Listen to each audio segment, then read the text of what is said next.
Bom dia, gente. Obrigado pelo convite. Muito bom estar com os irmãos. Vejo a cumerada aqui também, né? Tomando conta aí. Muito bom estar aqui. E um tema que é tão relevante, tão importante, que é sobre família. O pastor falou uma coisa interessante no casamento, quanto mais claro vocês forem com os homens, melhor é, tá? Porque a gente, nossa cabeça, não às vezes parece que não funciona direito, né? Eu lembro que muitas crises lá em casa foi por causa de um café da manhã, né? Porque eu vou na padaria, eu gosto de 3 coisas. Eu gosto de comprar uma cueca virada, um pãozinho de queijo e um chineque. Isso, para mim, é a melhor coisa que tem na padaria, né? E a Jéssica olhava para mim e falava assim, traz uma coisa bem gostosa para mim. Daí eu falava, o que você quer? Escolhe lá. Então, o que eu vou trazer para ela? Pão de queijo, chineque e cueca virada, né? E aí eu levava para casa, ela, poxa, você só pensa em você. Por que você comprou isso? Porque para mim, meus olhos veem só essas coisas, né? Aí eu falei, seja claro para mim. Ela, quando eu estou saindo de casa ou no mercado, traz uma coisa bem gostosa para mim. Eu paro e falo assim, nega, por favor, o que é coisa gostosa? Vamos junto, então, para o mercado? Porque para mim é difícil. Meus olhos só vão enxergar algumas coisas dentro do mercado, né? E agora eu descobri uma técnica, né, com WhatsApp e filmagem, então eu chego num lugar quando é muito diferente e eu filmo, né? Eu falo, moça, espera só um pouquinho aqui, deixa eu fazer uma filmagem aqui, né? Agora você pode escolher aquilo ali, eu vou lá, isso aqui, aí agora eu não erro mais, né? Porque a importância da gente ser claro um com os outros, são seres totalmente diferentes, morando junto, e isso é interessante. Talvez você já ouviu uma expressão assim, né? Eu quero encontrar minha metade. Casamento não é entre 2 metades, sabia? Nessa busca por uma metade, você pode encontrar a mulher abacaxi, que dizem que é espinhosa por fora e às vezes amarga por dentro, né? E nessa busca você pode encontrar o homem kiwi, né? Que é peludinho por fora, mas uma frutinha por dentro. Então não é entre 2 metades. Deus ele forma a família entre 2 seres inteiros. 2 seres inteiros que vão se tornar uma só carne. Porque a gente tenta fazer uma conta que está na nossa cabeça. Meio mais meio aqui dá 1.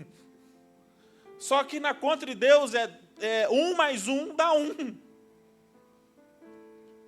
Agora é um conjunto de unidade, então é como um cacho de uva. Um cacho de uva só é um cacho de uva porque então tem uma unidade de várias uvinhas, que se torna um. E a família é isso, são várias pessoas diferentes, mas que se tornam um.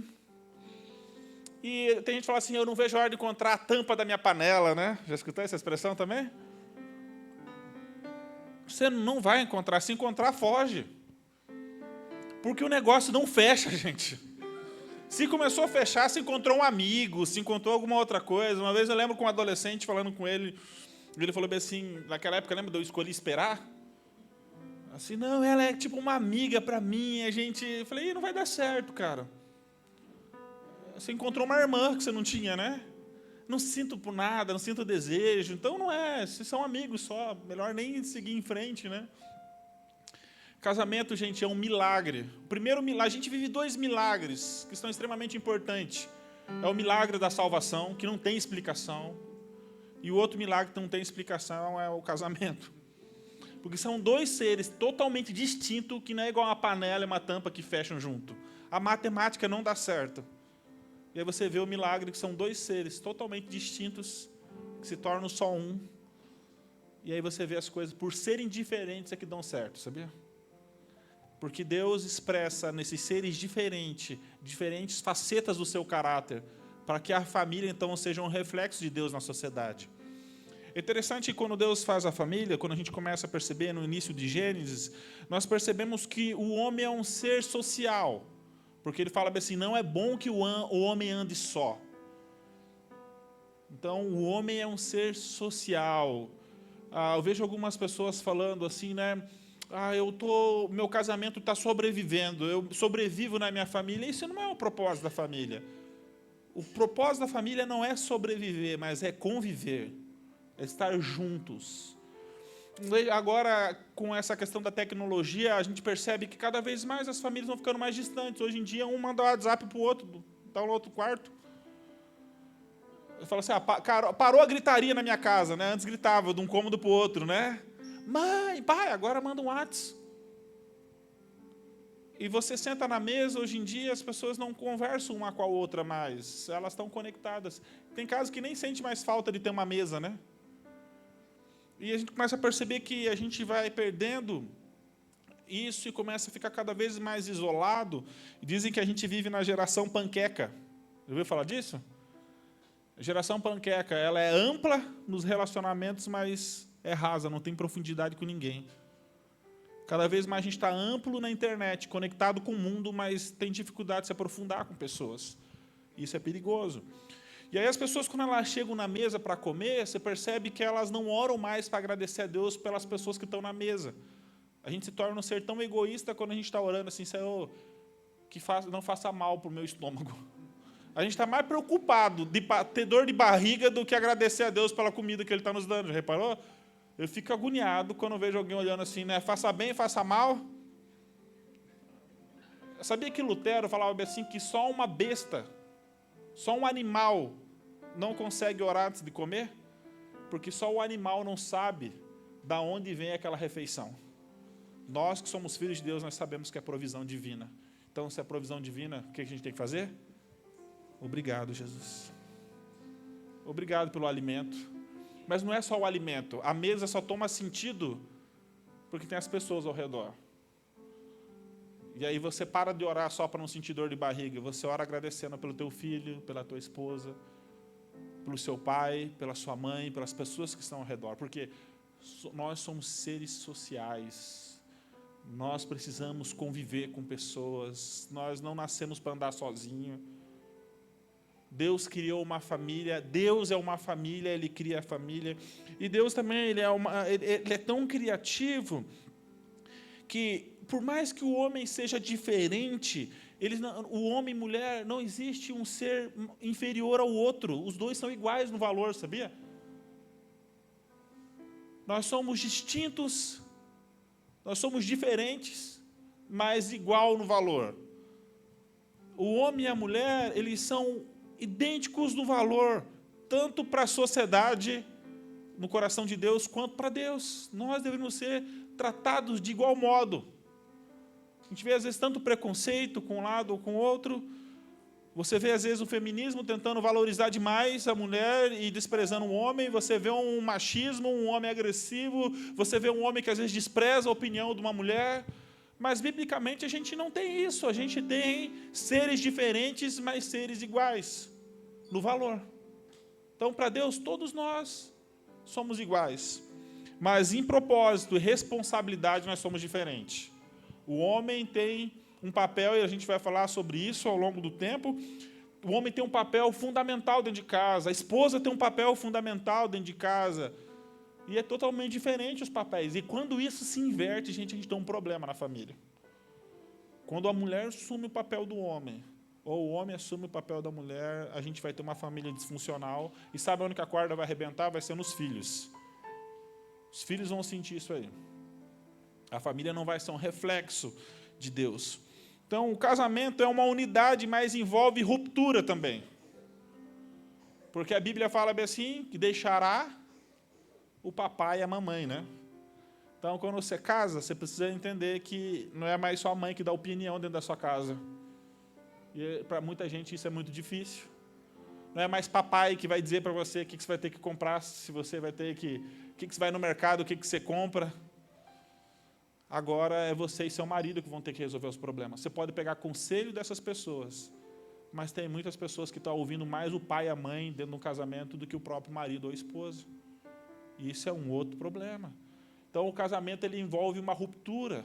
Você deixa pai e mãe para se unir a uma mulher. E também é interessante que casamento, então, o que a Bíblia nos diz? É entre homem e mulher.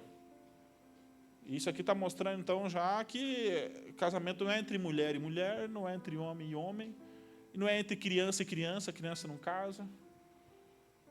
Então fala sobre a maturidade, é um homem e uma mulher. E, gente, não é um homem de idade apenas não, tá? Porque tem gente com idade que continua sendo um adolescente.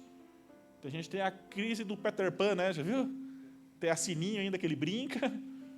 Vive num mundo encantado. É o cara que pensa ainda só nos jogos, só um mundo real e consegue ver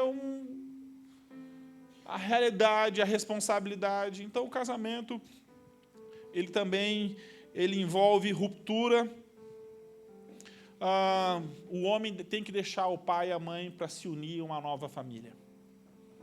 Deus é o criador da família. Eu sei que para nós, eu também sou músico e às vezes lá na minha igreja eu fico vendo que parece que a gente tem uma crise, um músico, de achar que o diabo sempre está perturbando os músicos, né?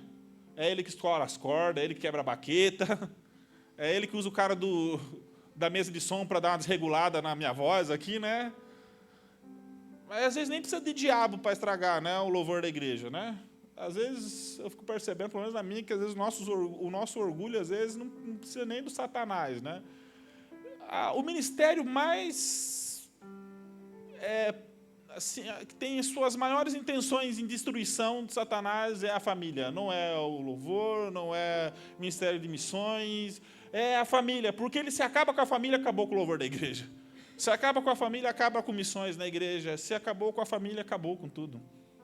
Uma igreja composta de famílias diferentes, mas aí então nessa diversidade Deus revela seus planos, seus projetos. Agora, a família é um lugar de muito afeto. Só que quando tem muito afeto, muito afeta.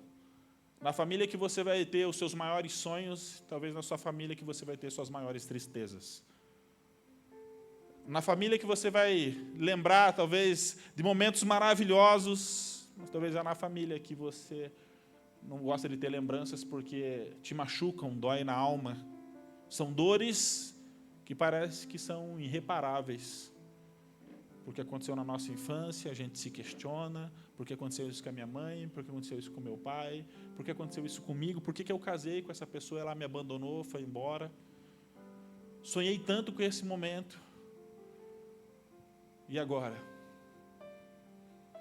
Como a gente enfrenta os desafios? Nós sabemos que a família é um projeto de Deus, nós sabemos que Deus criou um ser social, nós sabemos que Deus criou homem e mulher diferente, nós sabemos que o homem vai ter que deixar pai e mãe, vai ter que se unir a uma nova família, e por ser um projeto de Deus, vai ser um lugar extremamente atacado pelo inimigo.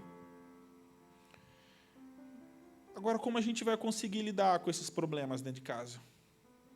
Como a gente consegue lidar com uma pessoa totalmente diferente? Você já casou com alguém que é totalmente diferente de você, e agora nasce um serzinho na sua casa que é totalmente diferente de vocês dois. Que aí agora é duas pessoas totalmente diferentes ensinando um ser totalmente diferente, né?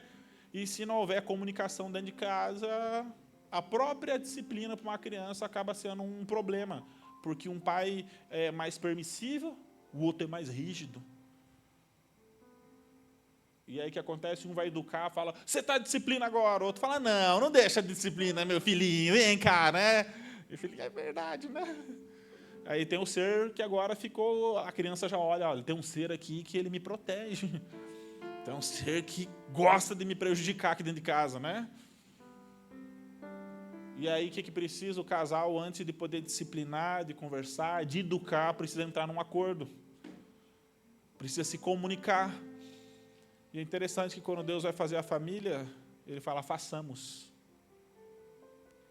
Há uma comunicação entre o Pai, o Espírito e o Filho e o Espírito Santo. O Pai, o Filho e o Espírito Santo. E entra nessa unidade, façamos um homem. E você vê que Deus, Ele dá testemunho do Filho, o Filho dá o testemunho do Pai, do Espírito. Você vê que eles caminham em unidade. Deus, ele faz da sua família agora um modelo para a família da terra. Mas aí quando vem a queda do homem, gente, aquilo que era para ser um modelo para nós, o homem se distancia. Já parou para pensar que o primeiro assassinato acontece dentro de uma casa? Dentro de uma família, irmão matando irmão? E aquilo que era para ser uma unidade, Adão olha e fala, foi a mulher que tu me deste. Gente que prometeu a vida para outra pessoa, mas que não conseguiu cumprir. Gente que falou assim, eu vou com você até que a morte separe. Mas no primeiro desafio foi embora. Deixou a esposa com criança. Eu conheci um amigo que falou assim, eu tenho o direito de ser feliz. É engraçado, ele tinha, né? Mas a mulher não tinha. Agora ela tinha que ficar com o filho dentro de casa, ela não tem direito de ser feliz, né? Só ele, né? Dentro do egoísmo, dentro dos pecados que a gente vê dentro da família, a gente vê como há sofrimento dentro da família. E eu queria falar sobre a principal batalha na vida de um homem de Deus, que talvez é uma das pessoas mais conhecidas do Antigo Testamento, que é Davi. E ele vai enfrentar o seu principal gigante na sua história, que não foi Golias, que não foi os filisteus, que não foi o leão e não foi o urso, que está lá no Salmo 3. Davi agora enfrenta seu principal inimigo. É o filho dele que se levanta contra ele. Qualquer guerra Davi enfrentaria com muito esforço, com muita coragem, mas quando envolve família, envolve sentimento, né, gente? Uma pessoa pode xingar na rua, mas se um pai e uma mãe xingam um filho, o peso é muito maior, envolve sentimento. Então eu falei, quanto mais afeto, mais nos afeta. No Salmo 3, então, nós vemos Davi enfrentando, talvez, seu principal inimigo aqui. E ele diz assim, Senhor, como tem crescido o número dos meus adversários. São numerosos que se levantam contra mim. São muitos os que dizem de mim, não há em Deus salvação para ele. Porém, tu, Senhor, és o meu escudo, és a minha glória, e que exaltas a minha cabeça. Com minha voz clamo ao Senhor, e ele do seu santo monte me responde. Deito e me pego no sono, acordo porque o Senhor me sustenta. Não tenho medo de milhares do povo que tomam posição contra mim de todos os lados. Levanta-te, Senhor, salva-me, Deus, pois fere os queixos de todos os meus inimigos e aos ímpios quebra os dentes. Do Senhor é a salvação e sobre o teu povo a tua bênção. Davi, então, está enfrentando agora aqui um gigante. E talvez você é alguém que está enfrentando um gigante, talvez a sua principal batalha, que envolve talvez seu filho, que envolve talvez um marido, uma esposa. E essas batalhas, elas tiram nossa força. Porque uma coisa é você enfrentar uma luta no seu trabalho. Você chega em casa, você encontra um lugar de paz, um lugar de descanso, está tudo bem. Agora, a pior coisa é quando você torna a sua casa um lugar de guerra. Ou quando as pessoas tornam esse lugar um lugar de guerra. O lugar que era para ser sua cama, um lugar de descanso, você vira para um lado, para o outro, não dorme, as pessoas não podem se cruzar dentro de casa, cada um faz sua refeição num horário, porque sabe se sentar na mesa vai ter um problema. E aquele lugar que era para ser um lugar de descanso se torna um lugar de guerra. E muita gente, sabe, começa a fazer, eu não quero ficar mais em casa, que minha casa não traz paz, eu vou gastar mais tempo no trabalho, eu vou achar mais atividades fora de casa, achando que isso resolve o problema. Mas só aumenta ainda mais o problema. Porque aquele que fica e fala assim, bem que eu sabia. E você sabe que o contrário do amor não é o ódio. A pior coisa que pode acontecer dentro da nossa casa é a indiferença. O ódio ainda, o outro olha para você, pelo menos fala com você, né? Olha o que você fez, você não lavou a louça direito. Agora é ruim quando você está dentro de casa, o que a indiferença faz? Ela faz com que você viva do lado de alguém como se aquela pessoa não existisse. Ela fala, você não ouve. Ela não te cumprimenta, ela não te olha, ela não te percebe mais. E quando a família chega nesse ponto, gente, é extremamente desgastante. E o salmista aqui, ele vai nos ensinar algumas coisas importantes para a nossa família. O que é importante aqui? Nós vamos dividir esse salmo em 3, então. Versículo 1 e 2 é um salmo de lamento. Davi vai falar bem assim, Senhor, tem crescido o número dos meus adversários. São numerosos que se levantam contra mim. São muitos que dizem de mim, não há em Deus salvação para ele. Gente, interessante aqui é porque Davi, mesmo sendo o rei, Davi passa por problemas. Você pode ser um grande homem de Deus, mas isso não te torna isento de problemas. Você pode ser uma bênção aqui na igreja, mas o problema pode bater no seu lar também, sabia? Na sua casa. E o problema é esse, quando a gente é uma bênção em algum lugar, a gente tem dificuldade de falar das nossas batalhas em casa, porque o que vão pensar de mim? Vão pensar que o que o pastor vai pensar de mim? O pastor vai pensar de mim, né? Que eu estou enfrentando essa luta. Se eu chamar eles aqui para resolver o problema, o que eles vão pensar? Será que vai me tirar do louvor? Vai me tirar do diaconato? A gente sempre fica pensando assim que a gente pode perder se a gente falar sobre nós. Isso é um erro nosso. A primeira coisa que Davi faz é reconhecer seus adversários, sabia? Não negue seus problemas. Não esconda seus problemas. Problemas, eles não podem ser escondidos e nem negados. Problema precisa ser revelado, sabia? Precisa ser confesso. Você precisa confessar eles. E esconder problemas não adianta nada. Tem gente que fala bem assim, é segredo meu. Eu não conto isso para ninguém. Minhas batalhas são minhas, então é eu que tenho que lidar com elas. Eu vi uma frase uma vez que dizia bem assim, segredos que enterramos vivos nunca morrem. Talvez você pode falar bem assim, não, isso aqui vai ficar comigo. Isso aí vai ser uma sombra para você, vai ser um fantasma que todo dia vai bater na sua casa. Para muita gente, fantasma existe, sabia? E não adianta você falar para ela que não existe, porque toda noite assombra ela. A pergunta não é se existe ou não, a pergunta é se é verdade. Porque existir, existe. Mas aquilo é uma verdade? E tem hora que o diabo está colocando tanta coisa dentro da nossa casa, da nossa família. Ele está ali. O problema existe. Só que a pergunta é, Deus, é verdade o que você pensa sobre família? E é verdade que vai nos libertar. É verdade que vai falar sobre quem somos e quem o outro é. Então reconheça seus problemas, não esconda. Não esconda o problema do seu marido. Não esconda o problema da sua esposa. Não esconda o problema dos seus filhos, até porque eles percebem, sabia? Tem coisa que eles não precisam saber. Mas tem problemas que você vai ter que chegar numa certa idade, que eles vão ter maturidade e vão poder ser um suporte para vocês também. Você vai ter que contar. Já vi pai que escondeu do filho, o filho já adulto, ele estava com uma doença, eu não vou contar, eu vou negar esse problema. Eu não quero trazer o mal para ele, é uma família. Precisa ser dividido os problemas. Então, o primeiro ponto que Davi faz, ele faz uma leitura dos seus problemas, ele consegue reconhecer, ele olha para a realidade e fala assim, são muitos os meus inimigos. Você consegue perceber, no momento de tensão, qual é o tamanho do seu problema?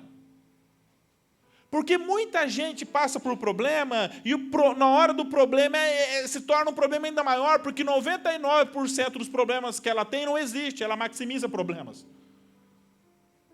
Em tudo ela vê. Tem gente que tem um ministério de problemas, viu?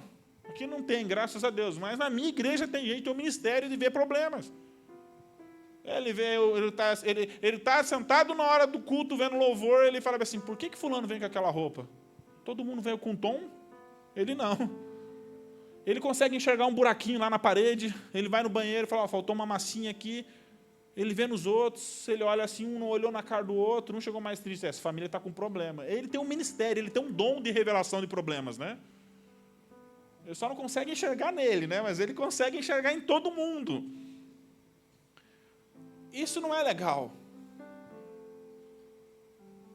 Mas, por outro lado, tem gente que não enxerga os problemas, esconde os problemas. Tem gente que coloca a sujeira debaixo do tapete. E falar para você, se você não resolve um problema pequeno hoje na tua casa, amanhã ele vai se tornar maior. Geralmente, quando as mulheres têm que sair de casa, né, vão viajar, fazer alguma coisa, fica o homem dentro de casa, e aí ele toma um copo de água e ele deixa o copo na pia, né? Ele vai tomar uma Coca-Cola e deixa o copo na pia. Daqui a pouco ele toma um suco e ele põe um copo na pia. Ele vai tomar outro copo de água, ele pega outro copo e deixa na pia. Daqui a pouco ele vai no armário e não tem mais copo de água. que ele vai ter que fazer para beber água? Vai ter que lavar toda aquela louça. Poderia ter lavado um copo só, né? Mas aí vai ficando grande. Já viu quando estraga a nossa máquina de lavar roupa? Você consegue ficar um dia sem. Mas no outro dia você tem um problemão, que você não tem roupa para trabalhar, você não tem roupa para ir para a igreja, você não consegue sair de casa.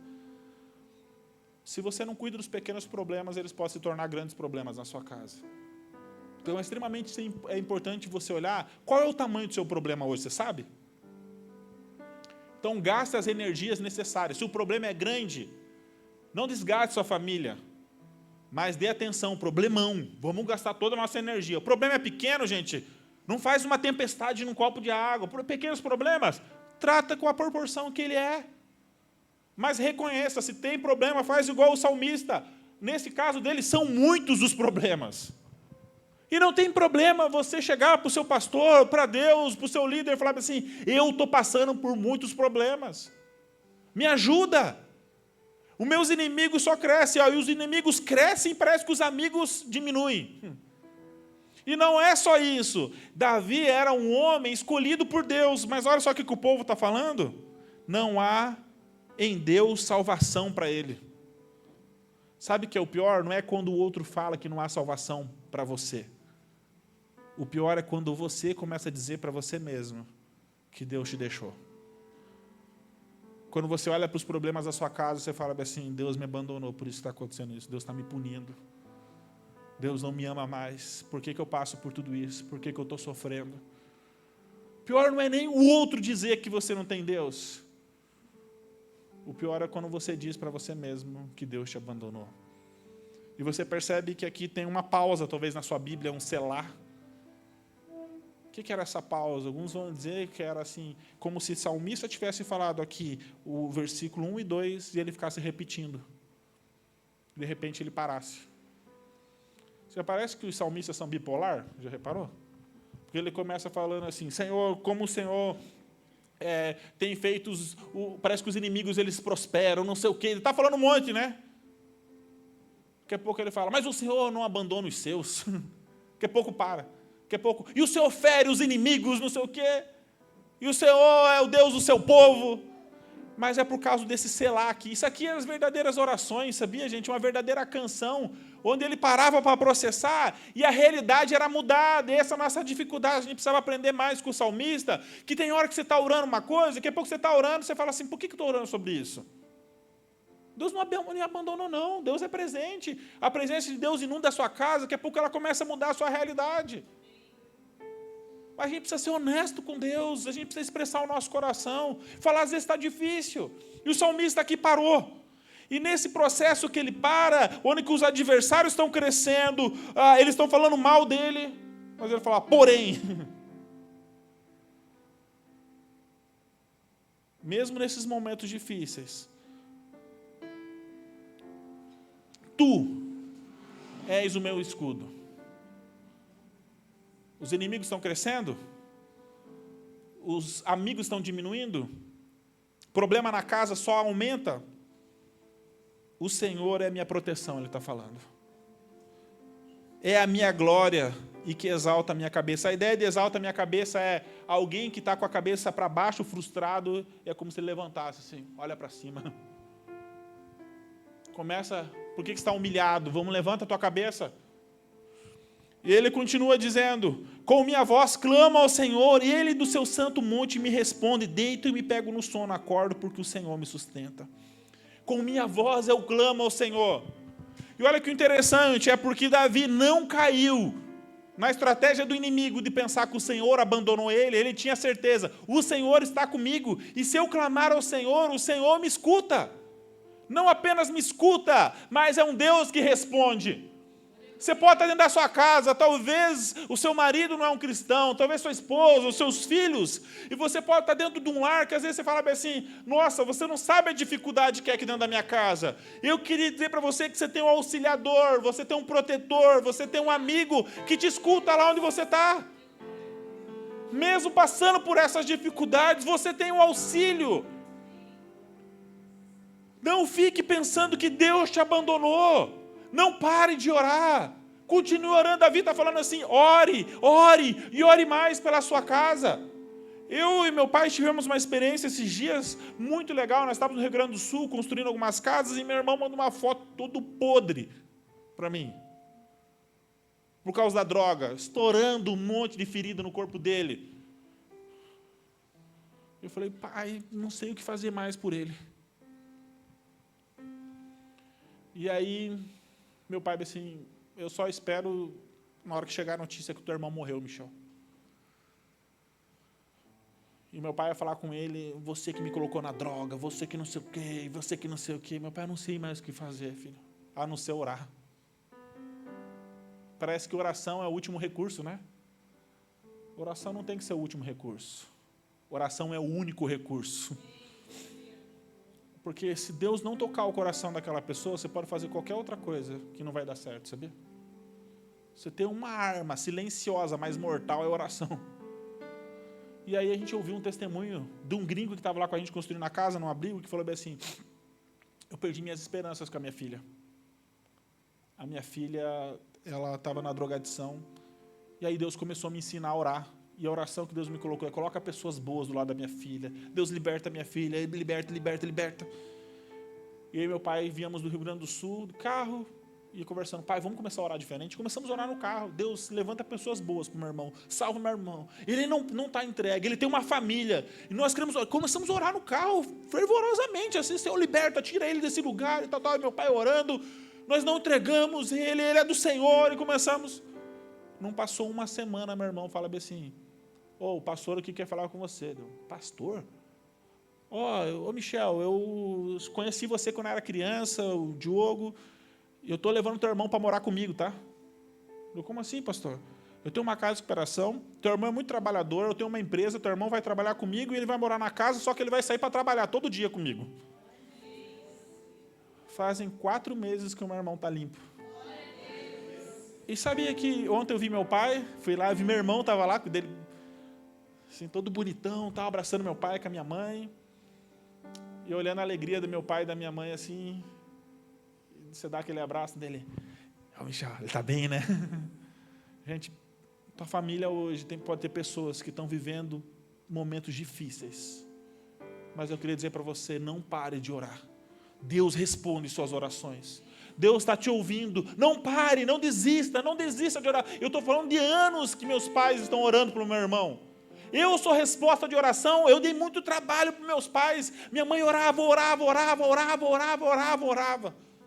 Hoje ela olha para mim e você vai falar assim, filho, eu tenho tanto orgulho. E olha o que o salmista diz, então, eu clamo ao Senhor e o Senhor me responde. Porque o Senhor responde. Sabe o que acontece com ele? Davi está fugindo. O texto em Samuel fala dizer que ele saiu descalço, fugido do filho, inimigo contra ele. Mas sabe o que ele diz? Deito e me pego no sono, acordo porque o Senhor me sustenta. Quantas pessoas que não dormem direito por causa dos problemas dentro de casa? Quanta gente que fica virando à noite? Quanta gente que está esperando o filho chegar? Quanta gente que está esperando, quantas mulheres estão esperando o marido chegar em casa e quando ele chega bêbado? Quanto filho que está em casa e os pais saíram para a balada. Sabia que acontece isso, né? Deixa o filho sozinho em casa. Escutava o relato esses dias de uma criança, um primo contando a história, falando bem assim, 2 irmãozinhos falando, lembra quando aquela monstro deixava nós trancados dentro de casa e saía? Contando da mãe deles, que deixava os 2 trancados dentro de casa. Não dormia, não tem paz, não tem sossego. E aqui que o salmista está falando, porque eu oro e o Senhor me responde, eu deito e pego no sono. Talvez você é alguém que não está dormindo direito por causa da tua família. Agora, tem muita gente que ela dorme muito, sabia? O problema dela não é não dormir, é porque ela está anestesiada, ela prefere dormir e não acordar. Ela faz, eu vou dormir, na hora que eu acordar eu espero que o outro não esteja aqui dentro de casa mais. Eu espero que ele já tenha tomado banho e ido para o trabalho. Eu não quero ver o outro. Na hora que ele vai chegar, eu já vou estar dormindo. Porque eu vou negar meus problemas. Porque eu vou esconder, eu vou dormir. Eu não quero saber, eu não quero enfrentar a realidade. E olha o que ele diz, eu durmo bem. Mesmo talvez debaixo de um tronco de árvore. Fugindo do filho. O rei que poderia estar dentro de um palácio está fugindo agora, mas fala assim, eu durmo em paz. Só que não é só isso. Olha o que diz. Porque o Senhor me sustenta. É o Senhor que sustenta Davi nos momentos mais difíceis. E ele vai dizer assim, não tenho medo dos milhares. Então, a paz para dormir, mas ao mesmo tempo o sustento para no outro dia acordar e enfrentar os desafios.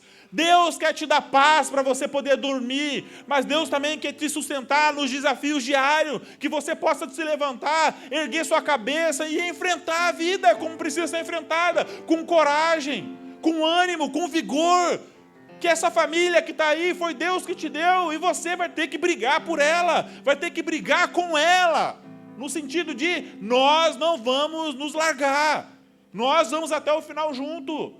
Eu e minha família serviremos ao Senhor. O diabo não terá espaço dentro do meu lar, dentro da minha casa. E ele vai falar sobre o socorro que vem de Deus agora. Que fala assim, levanta-se, Senhor, salve meu Deus. Ele vai falar que Deus fere os inimigos, Deus é poderoso. Olha como o coração do salmista muda. Ele mostra uma realidade de perseguição, de abandono. E agora o salmista começa a falar que ele ora, Deus da paz. E ele começa a ver um Deus vitorioso. E a vitória ainda não tinha chegado, a conquista não tinha chegado. Mas Davi já enxergava pela fé que Deus iria assumir o controle. Comece pela fé a orar e colocar em oração a sua família, o seu esposo, os seus filhos, e pela fé, que isso traga uma paz em meio à tribulação para você, porque Deus é um Deus fiel para transformar o seu filho, a sua esposa, o seu marido. Não perca a esperança em Deus. Deus é poderoso para mudar a sua realidade. E ele vai falar bem assim, por mais que esse ambiente é um ambiente de perseguição, ele fala assim, do Senhor é a salvação. E sobre o teu povo a tua bênção. Não tem vingança.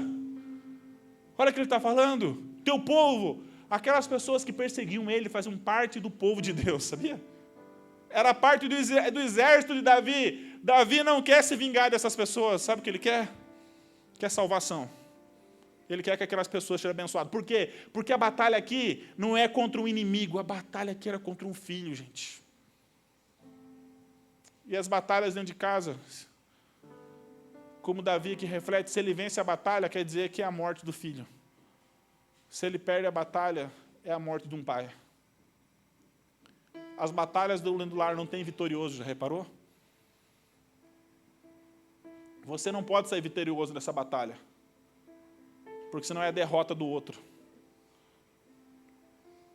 Muitas discussões dentro de casa, a gente quer sair com a razão, né? A gente quer sair quase vitorioso, né? Eu ganhei essa batalha, né? Por isso que tem um livro muito legal que fala assim, né? Com o casamento, é melhor você não ter razão, é melhor você ser feliz, né? Porque ter razão muitas vezes parece que para nós é um motivo de tanta alegria, em vez de ter a comunhão, que deveria ser o motivo da nossa alegria. Davi é alguém que nos ensina aqui, gente, que nós precisamos ser realistas com Deus, mostrar o nosso coração para Deus e falar, minha família está complicada. Eu estou com dificuldade, nossa comunicação não está bem, falta de perdão. Tem muita coisa errada aqui dentro. E você precisa dar nome para os problemas, sabia? Às vezes, como cristão, a gente tem dificuldade de falar as coisas, sabia? Eu já vi crente falar assim, não fala o nome de diabo, se falar ele aparece. Como se fosse por causa disso que ele vem, né? Assim, já vi gente falar assim, não fala que você está doente, porque senão você fica doente. Gente, aqui Davi não está falando sobre pensamento positivo, né? Só um longuinho, sabe? Tem gente que fica só um longuinho na cabeça, né? Não pensa, não pensa, não pensa, não pensa. Isso nem fé é, isso é mais feitiçaria do que fé. Fé não é você ficar falando assim, não, não, não, não, não, não, sim, sim, sim, sim, sim, sim. Não é sobre isso fé. A fé, gente, a tua fé não move Deus, sabia? Você não tem poder de mover Deus. A sua fé faz com que você entre no movimento de Deus. E aí sabe o que você entende? Que você para de chamar Deus para a tua família. Mas você entende que é a tua família que tem que ir até Deus. Porque, na verdade, Deus é o criador da família. Não é você que convida Deus para a família, mas é Deus que nos convida para ser família. É Deus que fala para nós assim, venha ser família, porque eu sou família. Aprenda com a minha família. Aprenda comigo, com meu pai, aprenda com o Filho, aprenda com o Espírito Santo sobre o que é a unidade. E reflita isso numa sociedade de tantas crianças órfãs, de tantas esposas machucadas, de tanto marido machucado. Eu lembro uma vez lá na nossa base, nós estávamos fazendo um trabalho com mulheres, e eu fui lá porque era um curso do Senai, e perguntei para a mulher se ela estava gostando do curso. E ela falou bem assim para mim: eu não venho aqui por causa do curso. Foi o jeito da mulher, né? Eu venho aqui porque eu sou ouvida.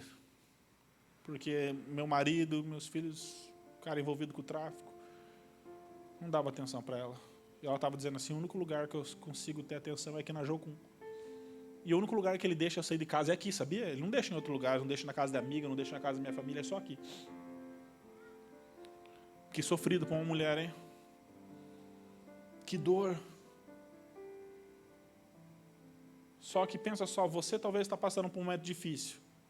Você tem Deus e você tem uma família aqui que você pode contar. E agora aquelas pessoas que não tem ninguém. Então, quando Deus começa a levantar famílias dentro da igreja, sabe que Ele começa a levantar um reflexo para a sociedade, mostrando para a sociedade que tem uma outra maneira de se viver. Que família, sim, é um projeto de Deus. E você já viu como ataca a família o tempo todo? Em filmes, na televisão, na internet, o tempo todo atacando a família. Qual é o objetivo disso? Porque se sua família está mal, cara. Então, esse reflexo de unidade, dessa multiforme sabedoria e graça de Deus, que revela as suas facetas do seu caráter em cada um, então começa a ser distorcida na sociedade. Você quer casar? Saiba que você vai ter que ir para a guerra, sabia? E não é com outra pessoa, não. Com ela você guerreia. Sabia que quando fala assim, eu vou dar uma auxiliar para o homem? Sabia que aquele auxiliar, aquela auxiliar ali é um termo de guerra, um termo militar? Está te dando um parceiro de batalha. Não é uma auxiliar que a gente fica pensando, né? É um auxiliar de serviços gerais aqui que Deus está me dando, né? Vai lavar louça, vai limpar. Não é sobre isso, não. É auxiliar para batalha. Então, você pode sim lavar a louça, tá, homem? Você pode sim ajudar, porque não é uma empregada que Deus te deu, tá? Deus te deu uma auxiliar para batalha. Então, quando você vai guerrear pelo seu filho, homem, você tem uma outra guerreira com você. Vocês não estão sozinhos. Você está indo ali, o irmão do guarda do tiro, né? Está indo lá para a batalha, você tem um companheiro do lado, uma companheira do lado para vencer o inimigo. O inimigo não está ali do seu lado. Aquele é um auxiliar, aquele é um companheiro que saiu da sua carne para lutar junto com você as suas guerras. E depois que você casa, não tem mais meu problema, é nosso problema. E por isso é que a gente entende a oração do Pai Nosso. Já viu? Quando Jesus vai orar o Pai Nosso, é Pai Nosso, não é Pai meu. É pão nosso, não é pão meu. E não é, não nos deixe cair na minha tentação. É, não nos deixe cair em tentação. Então, o Pai é nosso, o pão é nosso, precisa ser dividido entre família. E a luta também é nossa, não existe mais luta do meu filho. Se mexeu com meu filho, mexeu comigo. Diabo, se você mexeu com meu filho, você está mexendo comigo. Eu estou aqui para proteger essa criança. Se mexeu com a minha esposa, mexeu comigo. Eu estou aqui, tem homem nessa casa. Pode contar comigo. Eu resolvo esse problema. Tem uma mulher aqui nessa casa que vai auxiliar. O problema é que, às vezes, nós tornamos inimigos um dos outros dentro de casa. E aquilo que era para ser um auxiliar de batalha se torna o inimigo.